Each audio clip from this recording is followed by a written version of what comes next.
C'est au centre Thomas Wilson, qui porte le nom du 28e président américain, prix Nobel de la paix en 1919 et figure emblématique du pacifisme, que le président du Faso s'est une fois de plus exprimé sur son implication dans les processus de médiation sur le continent.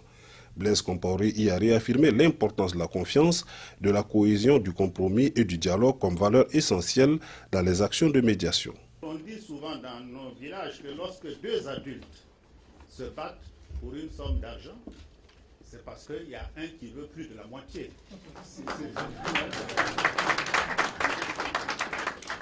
Et je me souviens des frères, des cousins qui nous disaient au village que lorsque dans une famille on mange et on m'oublie, ce n'est pas un problème.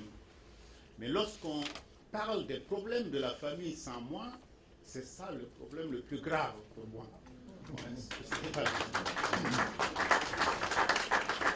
Je veux dire que l'Afrique doit, bien sûr, aujourd'hui, c'est ce que nous essayons d'éduquer, comprendre que le dialogue, les discussions qui portent vers des compromis positifs, constructifs, c'est par là qu'il faut commencer. Les initiateurs de cette rencontre d'échange ont à l'occasion discuté avec le président du Faso de la préservation de la paix et de la stabilité à travers la prévention des conflits.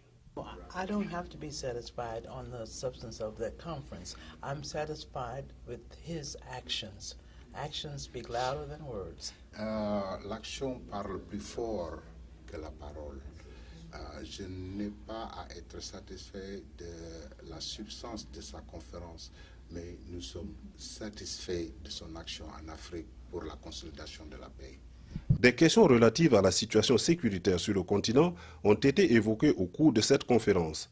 La paix, la sécurité et la stabilité comme préalable aux actions de développement du continent ont été les maîtres mots de cette grande rencontre d'échange qui a du reste mobilisé hommes politiques, diplomates, historiens et représentants d'organisations et d'institutions de promotion des droits humains et de la démocratie.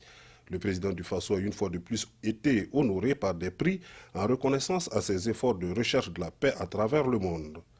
C'était à l'occasion d'un dîner gala à lui offert au Georgetown Club par le groupe américain JB Global.